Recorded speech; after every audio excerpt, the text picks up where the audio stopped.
আকাশ ভেঙ্গে যাবে, শূন্য এ গোড়ান হবে, ধুলি কণার মতো উড়বে পাহাড়। ইসরাফিল দেবে জবে সিংগায় ফুৎকার, ইসরাফিল দেবে জবে সিংগায় ফুৎকার। যখন ইসরাফিল আলাইহিস সালাম সিংহায় ফুৎকার মারবে, আকাশ ভেঙে পড়বে, এই পৃথিবী চূর্ণ বিচূর্ণ হয়ে যাবে, আর পাহাড়গুলো ধূলিকণার মতো উড়বে। সুতরাং প্রিয় ভাইরা, মনে রাখবেন এই কিয়ামত অনুষ্ঠিত হবে, আর কিয়ামতের পর আমাদেরকে হাসরের ময়দানে উপস্থিত হতে হবে। চলুন এই বিষয়ে রাব্বুল আলামিন কি বলতেছেন আমরা এটা শুনে আসি। রাব্বুল আলামিন বলেন, ওয়া নুফিকা ফিস সূরি فَصَعِقَ مَنْ فِي السَّمَاوَاتِ وَمَنْ فِي الْأَرْضِ إِلَّا مَنْ شَاءَ اللَّهُ। যখন ইসরাফিল আলাইহিস সালাম প্রথমবার সিংহায় ফুৎকার মারবে, আকাশ এবং জমিনের মধ্যে যারা আছে সব বেহুশ হয়ে পড়বে, এবং শুধুমাত্র তারা ছাড়া যাদেরকে আল্লাহ তাআলা বেহুশ করতে চাইবেন না। ওয়া নুফিকা ফিস সূরি فَإِذَا هُمْ مِنَ الْأَجْدَاثِ إِلَى رَبِّهِمْ يَنْسِلُونَ। ইসরাফিল আলাইহিস সালাম যখন দ্বিতীয়বার সিংহায় ফুৎকার মারবে, সকল কবরবাসীরা আপন আপন কবর থেকে উঠে তার রবের দিকে দৌড়াতে শুরু করবে, অর্থাৎ কিয়ামতের মাঠের দিকে দৌড়াতে শুরু করবে। ওয়া ইয়াউমা ইউফাকু ফিস সূরি فَفَزِعَ مَنْ فِي السَّمَاوَاتِ وَمَنْ فِي الْأَرْضِ إِلَّا مَنْ شَاءَ اللَّهُ وَكُلُّ أَتَوْهُ دَاخِرِينَ। যখন ইসরাফিল আলাইহিস সালাম তৃতীয়বার সিংহায় ফুৎকার মারবে, আকাশ এবং জমিনের মধ্যে যা কিছু আছে সব ভীত সন্ত্রস্ত হয়ে পড়বে, এবং সবাই হীন অবস্থায় আল্লাহর সামনে এসে উপস্থিত হয়ে যাবে। জোরে বলুন সুবহানাল্লাহ। সুতরাং আমরা কোরআনের এই আয়াতগুলি থেকে জানতে পারলাম, ইসরাফিল আলাইহিস সালাম টোটাল 3 বার সিংহায় ফুৎকার মারবে। যখন প্রথমবার সিংহায় ফুৎকার মারবে, তখন এই পৃথিবীতে যারা থাকবে সব বেহুশ হয়ে যাবে, আর যখন দ্বিতীয়বার সিংহায় ফুৎকার মারবে, সকল কবরবাসীরা যারা কবরে শায়িত অবস্থায় থাকবে, সকল কবরবাসীরা কি নারী কি পুরুষ সবাই আপন আপন কবর থেকে উঠে কিয়ামতের মাঠের দিকে দৌড়াতে শুরু করবে। আর যখন তৃতীয়বার সিংহায় ফুৎকার মারবে, তখন সকল মানুষরা কিয়ামতের মাঠে ভীত সন্ত্রস্ত হয়ে যাবে এবং আল্লাহর সামনে বিনয়ী ভাবে দাঁড়িয়ে যাবে। জোরে বলুন সুবহানাল্লাহ। আর তখন কিয়ামতের কনসেশন শুরু হয়ে যাবে। একবার বিশ্বনবী বলতেছেন যে যখন ইসরাফিল আলাইহিস সালাম সিংহায় ফুৎকার মারবে, তখন সমস্ত কবরবাসীরা কি নারী কি পুরুষ সব উলঙ্গ হয়ে উঠবে, আর তার রবের দিকে দৌড়াতে শুরু করবে, অর্থাৎ কিয়ামতের মাঠের দিকে দৌড়াতে শুরু করবে। তো বিশ্বনবীর এই কথাটা হযরত আয়েশা রাদিয়াল্লাহু তাআলা আনহা শুনতে পেলেন এবং বললেন, ইয়া রাসূলুল্লাহ, এ কি করে সম্ভব? Should not men and women look at each other's private part? নারী পুরুষ কি একে অপরের লজ্জাস্থানের দিকে তাকাতাকি করবে না? এই যে আপনি বললেন যে সবাই কবর থেকে উঠবে উলঙ্গ হয়ে আর কিয়ামতের মাঠের দিকে দৌড়াতে শুরু করবে, তো নারীরা কি স্ত্রীদের লজ্জাস্থানের দিকে তাকাবে না? আর স্ত্রীরা কি নারীদের লজ্জাস্থানের দিকে তাকাবে না? তখন বিশ্বনবী বললেন, আয়েশা, তুমি যদি ওই দিনটার বিভীষিকাময় পরিস্থিতি সম্পর্কে জানতে, তাহলে তুমি আজকে আর এই কথাটা বলতে না। ওই দিন এত কঠিন দিন হবে, ওই দিন এত ভয়ানক দিন হবে, প্রত্যেকটা মানুষ নাফসি নাফসি করবে, আল্লাহ আমার যে কি হবে, আমার যে কি হবে। ওই দিন এত কঠিন দিন হবে প্রিয় ভাইরা, ওই দিন প্রত্যেকটা মানুষ পাগলের মতো হয়ে যাবে, ওই দিন প্রত্যেকটা মানুষ নেশাগ্রস্ত হয়ে যাবে, ওই দিন প্রত্যেকটা মানুষ বলবে, আল্লাহ আমার যে কি হবে, আমার যে কি হবে। মানুষ এটা কল্পনা করতে পারবে না যে আমি কি পড়ে আছি কি পড়ে নেই। বলা হয়েছে হাদিসের মধ্যে, যারা গর্ভবতী অবস্থায় থাকবে তাদের গর্ভ খসে পড়বে, সে টের পাবে না, সে বুঝতে পাবে না। এত কঠিন দিন হবে কিয়ামতের দিন, যেই দিনটার সম্মুখীন আমাদের সকলকে হতে হবে। কত কঠিন দিন হবে, ওই দিন সাগর শুকিয়ে যাবে, আপনি কল্পনা করতে পারবেন না প্রিয় ভাইরা। সাগর শুকিয়ে যাবে একদিন, পাহাড় তুলো হয়ে উড়বে, মহাকাশ ভুলে যাবে নিয়ম কানুন, পাথর জ্বালানি হয়ে পড়বে, তবে আর ভরসা কি থাকে আমার প্রভু, চাই যে কেবল শুধু তোমার দিদার। সাগর শুকিয়ে যাবে একদিন, পাহাড় তুলো হয়ে উড়বে, মহাকাশ ভুলে যাবে নিয়ম কানুন, পাথর জ্বালানি হয়ে পড়বে, তবে আর ভরসা কি থাকে আমার প্রভু, চাই যে কেবল শুধু তোমার দিদার। লিল্লাহি তাকবীর। এমন একটা দিন হবে যেদিন সাগরের পানি শুকিয়ে যাবে, এই মহাকাশ তার নিয়ম কানুন ভুলে যাবে, অর্থাৎ এই পৃথিবী চূর্ণ বিচূর্ণ হয়ে যাবে। এই আকাশের যে আপনারা দেখতে পাচ্ছেন, এই আকাশের চিত্র, এটা আর এভাবে থাকবে না, এটা পুরোটাই বিক্ষিপ্ত হয়ে একটা বিধ্বস্তের তৈরি হবে, একটা ধ্বংসলীলার সৃষ্টি হবে, একটা ধ্বংসের কনসেশন শুরু হয়ে যাবে। ওই দিন এত কঠিন দিন হবে কিয়ামতের দিন প্রিয় ভাইয়েরা, আর ওই দিন আমাদের সকলকে উপস্থিত হতে হবে। কত কঠিন দিনের সম্মুখীন হতে হবে আমার প্রিয় ভাইয়েরা। ওই দিন আমার কি অবস্থা হবে? ওই দিন আমি আমার আমলনামা ডান হাতে পাবো না বাম হাতে পাবো? ওই দিন আমার জন্য নাজাত লেখা হয়েছে না ওই দিন আমার জন্য সাজা লেখা হয়েছে? এটা কি আপনি চিন্তা করবেন না প্রিয় ভাইয়েরা? এটাকে নিয়ে কি ভাববেন না? এটাকে নিয়ে কি ফিকির করবেন না? অবশ্যই ওই কিয়ামতের দিন আপনি কিয়ামতের এই ভয়ানক পরিস্থিতির সম্মুখীন হওয়ার আগে এই দুনিয়াতে চিন্তা করুন, যাতে করে ওই দিন আমি নাজাত পেতে পারি, ওই দিন এই আমার দুনিয়ার আমল যেন আমাকে নাজাত দিতে পারে। এইরকম প্রস্তুতি নিয়ে এই দুনিয়াতে চলুন, নামাজ পড়ুন, রোজা রাখুন, ঈমান আমলের হালাতে চলুন, দান সাদকা করুন, ভালো ভালো কাজ করুন, নেক কাজ করুন, সৎ করবে নিজের জীবনটা ভরে দিন, যাতে করে ওই দিন কোনো বিপদের সম্মুখীন আমরা না হই। বিশ্বাস করুন প্রিয় ভাইরা, ওই দিন কি অবস্থা হবে আপনি কল্পনাও করতে পারবেন না। এই যে আমাদের মাথার উপরে আমরা সূর্য দেখতে পারতেছি না, এই সূর্যটা আমাদের মাথার কত উপরে আছে আপনি কি কল্পনা করেছেন? হাজার হাজার মাইল উপরে আমাদের এই সূর্য। তবুও দেখবেন এখন তো শীতের সময়, গ্রীষ্মকালের দিনগুলোতে দেখবেন, প্রচন্ড গরমের দিনগুলোতে যারা আমরা কৃষিজীবী মানুষ মাঠে কাজ করার জন্য যাই, আর ঠিক দুপুর 12টা-1টার সময় আমাদের মাথার উপরে ওই রোদ্রের তাপ পড়তে শুরু করে, তখন কিন্তু আমরা রোদ্রের তাপ আর বরদাস্ত করতে পারি না।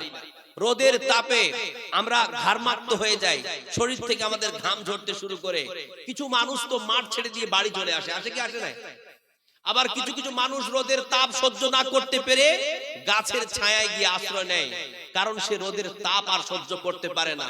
তাহলে প্রিয় ভাইরা, আমি আপনাদেরকে জানিয়ে রাখতে চাই, এই পৃথিবীতে যেখানে সূর্য আমাদের মাথার হাজার হাজার মাইল উপরে আছে, এত সূর্য উপরে থাকার পরে আমরা যদি গ্রীষ্মকালের দিনে এই রৌদ্রের তাপ এত দূর থেকে তার তাপের যে প্রখরতা, তাপের যে প্রক্রিয়া, এটা যদি আমরা সহ্য না করতে পারি, তাহলে কিয়ামতের দিন আমাদের কি অবস্থা হবে?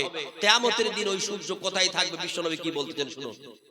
বিশ্বনবী বলেন, যখন কিয়ামত অনুষ্ঠিত হবে, কিয়ামতের দিন এই যে সূর্য, এই সূর্যটা এত উপরে থাকবে না, বরং এই সূর্যটা কিয়ামতের দিন মানুষের মাথার 1 মাইল উপরে চলে আসবে। জোরে বলুন সুবহানাল্লাহ।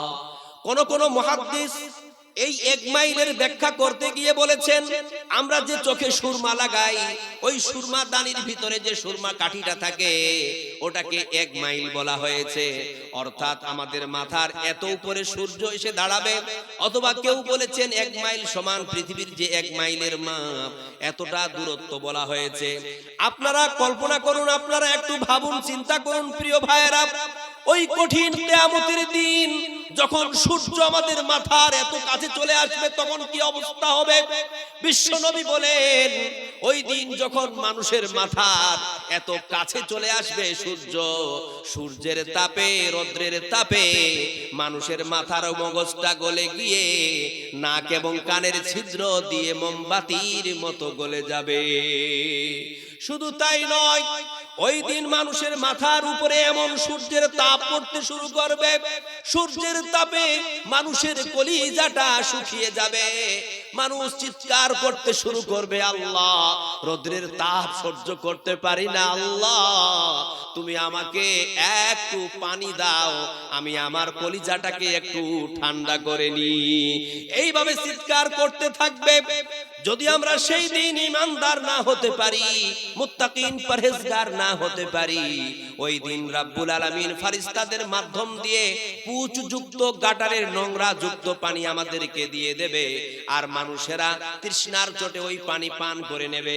আর পান করার সাথে সাথে পেটের নাড়ি বুড়িগুলো পিছনের দরজা দিয়ে অটোমেটিকলি চলে যাবে। ওই দিন মানুষেরা এত কঠিন অবস্থার সম্মুখীন হবে।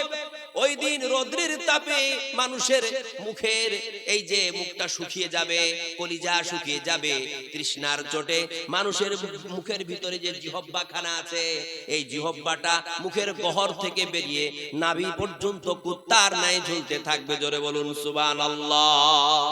এত কঠিন দিন হবে, এত বিপদের দিন হবে, এত ভয়ানক দিন হবে ওই কিয়ামতের দিন। তাহলে ওই কিয়ামতের দিন এই ভয়ানক পরিস্থিতি থেকে নিজেকে কি করে বাঁচাবেন, এটাকে চিন্তা করবেন না প্রিয় ভাইরা? অবশ্যই চিন্তা করতে হবে।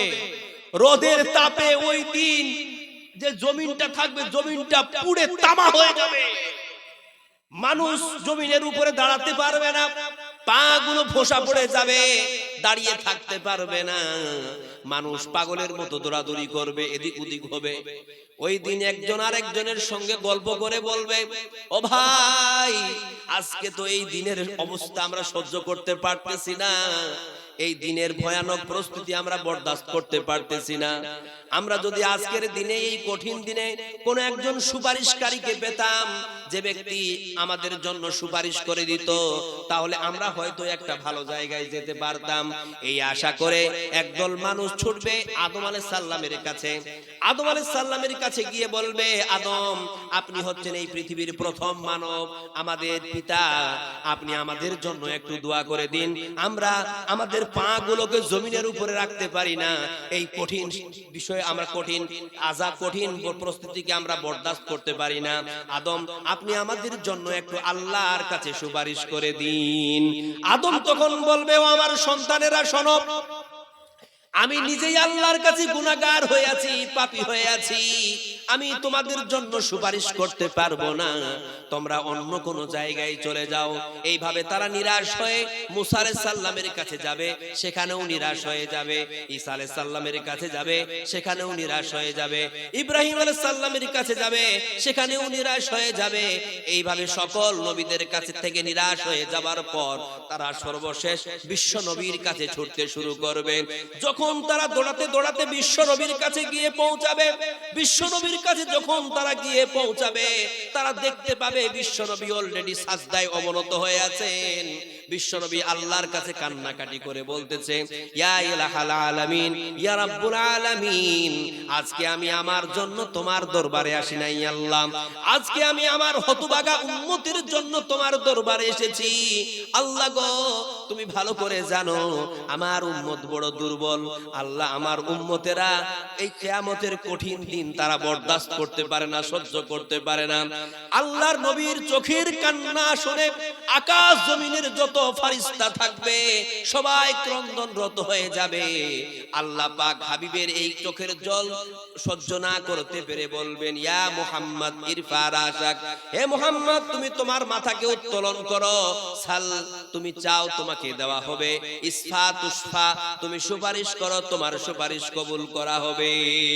তখন বিশ্বনবী আল্লাহর কাছে সুপারিশ করে বলবেন যে, ইয়া ইলাহাল আলামিন, আমি তোমার দরবারে হাত পেতেছি, তুমি আমার উম্মতদেরকে নাজাত দিয়ে দাও। জোরে বলুন সুবহানাল্লাহ। তাহলে চিন্তা করুন আমার মুসলমান ভাইয়েরা, বিশ্বনবীর সুপারিশ ছাড়া পৃথিবীর কোন মানুষ আল্লাহর জান্নাতে যেতে পারে না। তাহলে আজকে যদি আমরা বিশ্বনবীকে অপমান করি, আমরা যদি বিশ্বনবীকে অবহেলা করি, বিশ্বনবীর ঘরকে অবহেলা করি, তাহলে কি কোনোদিন আমরা আল্লাহর জান্নাতের আশা করতে পারি? বিশ্বনবীর সুপারিশ ছাড়া আমরা কোনোদিন আল্লাহর জান্নাতে যেতে পারবো না। এটা চ্যালেঞ্জ ভাই। আপনি যতই আমল করেন না কেন, আপনি যতই নেক কাজ করেন না কেন, সৎকর্ম করেন না কেন, যদি বিশ্বনবী আপনার জন্য সুপারিশ না করে, আপনি কিন্তু আল্লাহর জান্নাতে যেতে পারবেন না। আর আমরা ভালো করে জানি, এই যে আমাদের মাদ্রাসা, এই যে আমাদের প্রতিষ্ঠান, এটা হচ্ছে বিশ্বনবীর ঘর। এখানে বিশ্বনবীর পুরো জীবনকে খণ্ডন করা হয়। যেই ব্যক্তি বিশ্বনবীর এই ঘরকে মহব্বত না করে, বিশ্বনবীর এই ঘর, এই প্রতিষ্ঠানকে না ভালোবাসে, আমি চ্যালেঞ্জ করে বলতে পারি ওই ব্যক্তির জন্য আল্লাহর সুপারিশ হতে পারে না। এই পৃথিবীতে যুগে যুগে সময়ের সাথে সাথে এই পৃথিবীতে যে সমস্ত মানুষেরা বিশ্বনবীর বিরোধিতা করেছে, বিশ্বনবীর ঘরের বিরোধিতা করেছে, ওই ব্যক্তি কোনোদিন প্রতিষ্ঠিত হতে পারে না। ওই ব্যক্তির দুনিয়া ও আখিরাত সব খারাপ হয়ে যাবে। সেই ব্যক্তি কোনোদিন আল্লাহর জান্নাত কামনা করতে পারে না, আল্লাহর জান্নাতের আশা করতে পারে না। জান্নাত যেতে পারবেন? আমি একটা কথা আপনাদেরকে চ্যালেঞ্জ করে বলতে পারি, আল্লাহর দয়ার ভালোবাসা যদি না হয়, আপনি জান্নাত যেতে পারবেন? কখনো পারবেন না। আমরা যারা এখানে বসে আছি, পাপ নাই এমন কেউ আছি? পাপ নাই এমন কেউ আছি? এমন কেউ তো নাই। কারণ বিশ্বনবী একটা হাদিসের মধ্যে বলেছেন, কুল্লু বানি আদম খাত্তাউন, প্রত্যেকটি আদম সন্তান হলো পাপী, ওয়া খায়রুল খাত্তাইন আত-তাওয়াবুন, এবং ওই সকল পাপীদের মধ্য থেকে উত্তম হলো সে ব্যক্তি যে ব্যক্তি পাপ করার পর আল্লাহর কাছে ফিরে আসে, তওবা করে ক্ষমা চায়। জোরে বলুন সুবহানাল্লাহ। কিন্তু আমরা তো পাপে ভরা, আমাদের জীবন তো পাপে ভরা, কিন্তু আমরা কোনোদিন আল্লাহর কাছে এসে ক্ষমা চাওয়ার সুযোগ